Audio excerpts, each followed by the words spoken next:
beautiful North Vancouver, specifically at the little park under Park Royal, and I wanted to share my thoughts on affordable housing in Vancouver. There are many ways to think about this problem, and I'm going to approach it from the point of view of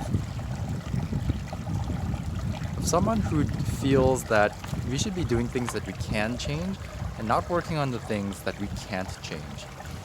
In my head, there are a couple things that we cannot change in this modern capitalist society.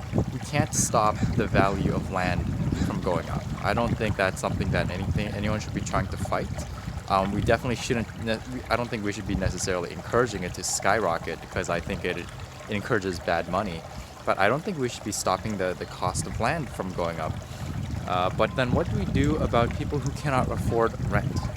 Right? Like, what do we do about this? Like, we cannot just displace everyone and have them pushed over into the Surreys and the Langleys, because what that results in is people having to spend more time in commute.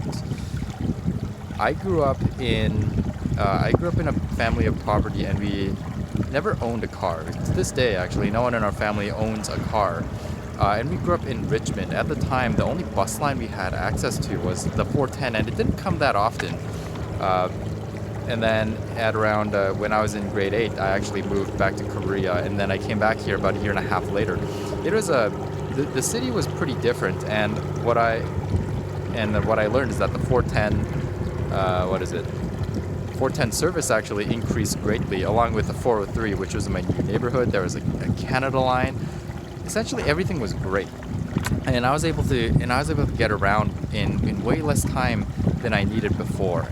I think that is the key to social mobility. I believe that people need to be able to get from home to work without having to spend an hour or 2 hours in commute. I think that is probably the worst thing for health and for, if you're just looking at it from a bottom line point of view, it's not good for the economy.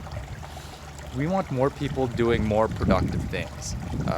They could be at home producing something, at work producing something, or at a coffee shop, or at a local retail store, or a big box retail store, like whatever it is. People should be doing something, and that act contributes to the economy. And I think every minute of someone sitting in a car or sitting in a bus that's not moving really hurts that opportunity. I can definitely say that without public transport, I would have had a hard time getting places, and I think I definitely wouldn't even be close to where I am without the 410, let alone the 480. That's the bus I took to get to UBC. Imagine if that didn't exist. Imagine how crazy congested the trains would be, and all the westbound buses would be. That would be insane. So I think it's part one. We definitely need a real emphasis on public transportation and moving a high volume of people in a really efficient way. I think that'll be probably the most useful thing society can do for people. But number two, on the note of not increasing or not trying to stop the value of land increases, we should be making smaller units. Now, hear me out here. You walk downtown. I actually work by Hastings and Richard Street, and in that area, there's a really small store called Felicious, and they sell Vietnamese soup noodles. Why are they so great, right? It's not because it's a sit-down place. In fact, you can barely find a place to sit down there, but what you can find is amazing food in a really small kitchen. It's produced by they are a locally owned business.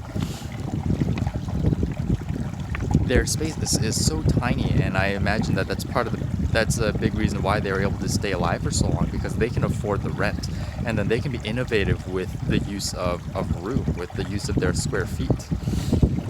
I believe that the key to supporting local businesses that are not chain stores like Starbucks, Tim Hortons, or even McDonald's is to provide smaller retail spaces.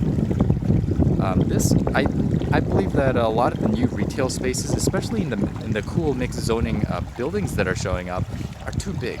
I think they're too big. I don't think they need that much space, and because of the size and the rent that they command, it'll only attract big box retailers. Again, the Starbucks, the Tim Hortons, the whatever, all those businesses that you definitely don't add character to the business.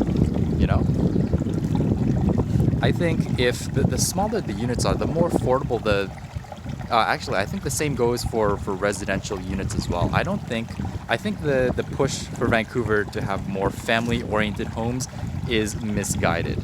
I think if you're a young family and you don't necessarily have a ton of money, there existing a condo where you can have like a nice, you know, 2 bedroom area and a living room. I don't think that is the thing that makes you decide that you want to live there.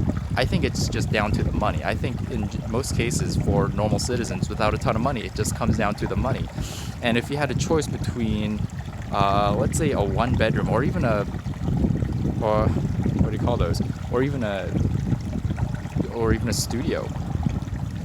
If you had a choice between a studio and a 2 bedroom apartment, and the studio costs you $1,200, which you can't afford, and the 2 bedroom apartment costs you, let's say, $2,500 that you cannot afford, you will pick the studio, and you will make do with what you got. I think Vancouver lacks those unit sizes that are small enough to be in that affordable rent range of, I believe it's anywhere from $1,000 to $1,500 a month. And so we need to build more of those. We need to build more spaces that are just priced at that, and I think we can do that by really shrinking down the unit sizes and kind of take inspiration from Asia, who are really the leaders of, you know, high density living. They don't do everything right, but what they do acknowledge is that you can't have this massive space. You can't have backyards for everyone. You can't have nice 2 bedroom, 3 bedroom apartments for every family in the city, especially as the city is growing like that. I believe smaller spaces for residential and businesses will result in more innovative local businesses being able to survive and even thrive in this economy, in this real estate environment. And I believe it'll allow for more people, more normal people to afford places in areas they want to live in. And I don't think we should restrict that. As land values go up, I believe the smaller units will definitely hold and will remain affordable for many. Anyways, those are my thoughts. I'm going to be back out to Park Royal to do a bit of shopping, and I'll see you guys later.